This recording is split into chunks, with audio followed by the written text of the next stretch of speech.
वाह रे योगी जी का राम राज्य। एक तरफ जहां सूबे के मुख्यमंत्री योगी आदित्यनाथ राम राज्य की कल्पना को साकार करने में लगे हुए हैं, तो वहीं दूसरी तरफ प्रशासनिक अमलों में इस सपने को तोड़ने में लगे हुए हैं। हम आपको बता दें कि जब से वाराणसी कमिश्नरेट हुआ है, तब से पुलिस के ऊपर लगातार आरोप पे आरोप लगते जा रहे हैं। इसी क्रम में दिल्ली की एक समाज सेविका सृष्टि कश्यप ने भी पुलिस के ऊपर गंभीर आरोप लगाया है। इनका आरोप है कि इन्होंने दिल्ली से आकर सारनाथ थाने के अंतर्गत एक शेल्टर होम बनाया हुआ है, जहां पे ये आवारा कुत्तों की देखभाल करती हैं। इसके लिए सृष्टि कश्यप का कहना है कि वो किसी से कोई चंदा नहीं लेती, कोई डोनेशन नहीं लेती और ना ही इनके जो ट्रस्ट है उसका कोई अकाउंट है अभी बैंक में। लेकिन फिर भी इन्होंने आरोप लगाया है कि यहाँ के तथाकथित भाजपा नेताओं ने उनसे 20 लाख की रंगदारी मांगी है। रंगदारी न देने पे उनके शेल्टर होम पे करीब 100 की संख्या में पुरुष और महिलाओं ने पथराव किया और साथ ही साथ इन माँ बेटी से मारपीट भी किया। लेकिन सृष्टि कश्यप का कहना है कि पुलिस वहां खड़ी होकर मूकदर्शक की तरह देखती रही। साथ ही साथ सृष्टि कश्यप ने पुलिस के ऊपर यह भी आरोप लगाया है कि पुलिस ने इनके मकान मालिक को फोन करके इनसे मकान खाली करवाने के लिए भी मकान मालिक के ऊपर दबाव बनाया है।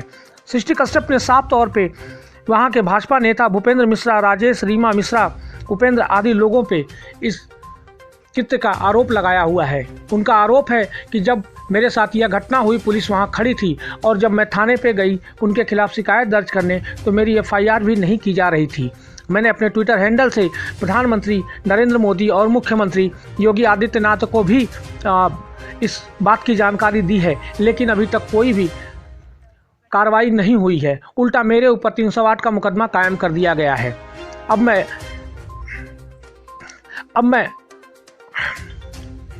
इन लोगों के ऊपर कार्रवाई को लेकर मैं थाने से लेकर बड़े बड़े अधिकारियों के दरवाजे तक जा रही हूं, लेकिन कोई भी संतुष्टात्मक जवाब नहीं मिला है। लेकिन मैं जब तक मीडिया से बात करते हुए उन्होंने कहा कि जब मैं तब तक लड़ती रहूंगी जब तक कि मुझे इंसाफ नहीं मिल जाता। तो आइए सुनते हैं सृष्टि कश्यप ने क्या कुछ कहा है।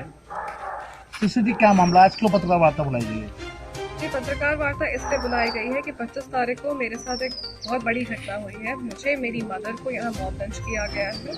100 लोगों की भीड़ हमारे शेल्टर पे घुस के उसने पथराव किया, हमें मारा। लेकिन प्रेस वार्ता बुलाने का पहला हमारा जो मेन मोटिव है वो ये है कि विक्टिम जब मैं हूँ, with all the evidence, proof and everything, यहाँ पे उत्तर प्रदेश सरकार जो है, पुलिस जो है, वो मुझे न्याय देने के बजाय उल्टा मेरे ऊपर FIR कर रही है। जिसके कपड़े फाड़े गए उसके ऊपर मुकदमा दर्ज हो जाता है 308 का। तो मैं अपनी सेफ्टी कैसे गारंटी करूं, जो मेरा जो सच है वो मैं कैसे सबके सामने लाऊं, इसलिए आज प्रेस वार्ता बुलाई गई है। तो आपने अभी कहा कि आपके ऊपर हमला हुआ था और लेकिन ये करने के पीछे उनका मकसद क्या था? जी, हमने जब आके यहाँ शेल्टर खोला तो हमसे यहाँ 20 लाख रुपए की मांग की गई। किसने किया था मांग की थी रीमा मिश्रा ने, उसके बाद राजेश मिश्रा, भूपेंद्र मिश्रा। ये किसी पार्टी से ताल्लुक रखते हैं? क्योंकि आपने सीधे तौर पे बीजेपी पे आरोप लगाया है, तो क्या किसी पार्टी से ताल्लुक रखते हैं ये? जी, मैं आरोप नहीं लगा रही। मैं जो भी कह रही हूँ वो मैं साक्ष्यों के साथ कह रही हूँ। अगर मैं बीजेपी का नाम ले रही हूँ तो हमारे साथ जो गुंडागर्दी की गई, हमारे पे जो हमला किया जी, वो बीजेपी का झंडा लगी हुई गाड़ियों में आए हुए लोगों ने किया। क्या उस समय पुलिस मौजूद थी? जी, तो पुलिस मेरे ने कपड़े फाड़े गए, पुलिस वहाँ मौजूद थी। वो मैंने वीडियो बना के अपने ट्विटर अकाउंट पे भी डाला है कि ये पुलिस खड़ी है और उसके सामने मेरे कपड़े फाड़े जा रहे हैं। वो व्यक्ति पुलिस के सामने पत्थर उठा के मुझे दोबारा मारने की कोशिश कर रहा है, वो भी ऑन रिकॉर्ड इन वीडियो है। क्या कारण था कि आपको ये कपड़े फाड़े जा रहे थे और आपको पत्थर मारा जा रहा था?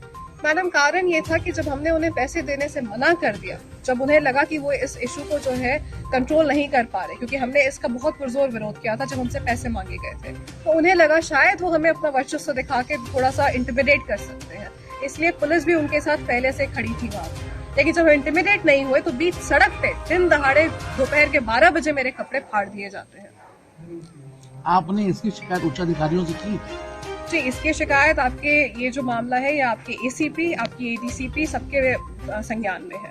और हमने जो हमारी जो कंप्लेन है वो हमने PMO, हमने CMO, DGP सबको की है। अभी आपने आरोप लगाया भाजपा जिला उपाध्यक्ष के ऊपर। जी, क्या नाम है उनका?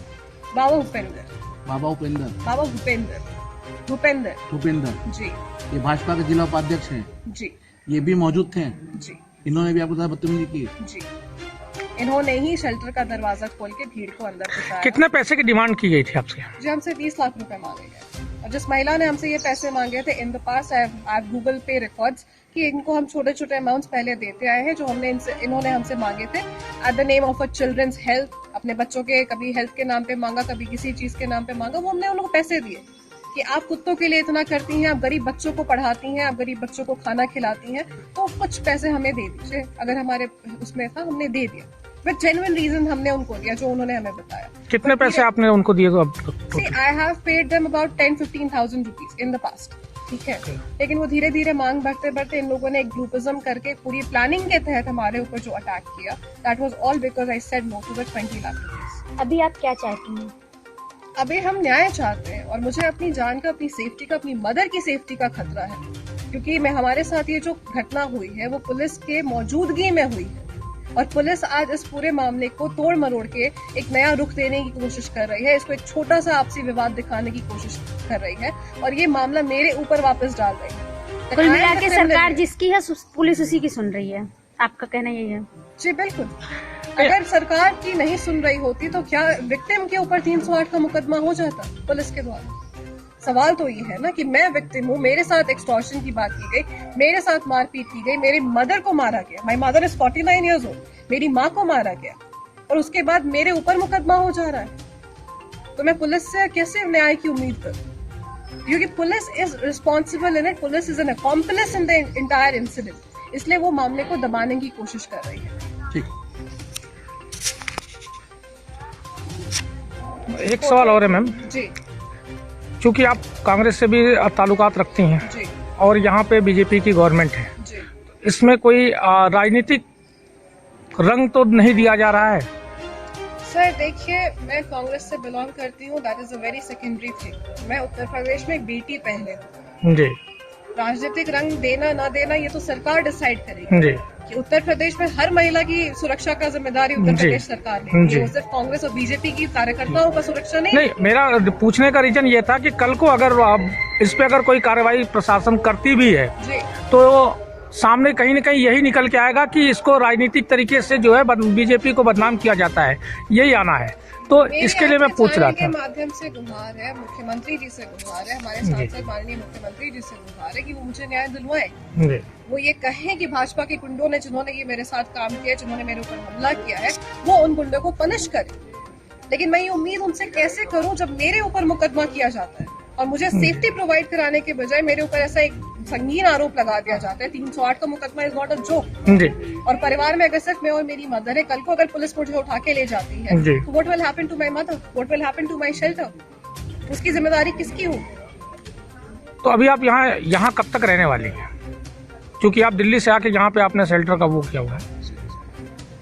मैं दिल्ली से आके हमने शेल्टर का यहाँ जरूर शुरुआत की है, लेकिन मेरी जन्म स्थली है बनारस, ओके, मेरी कार्यस्थली है बनारस। जी ठीक है मैम, थैंक यू।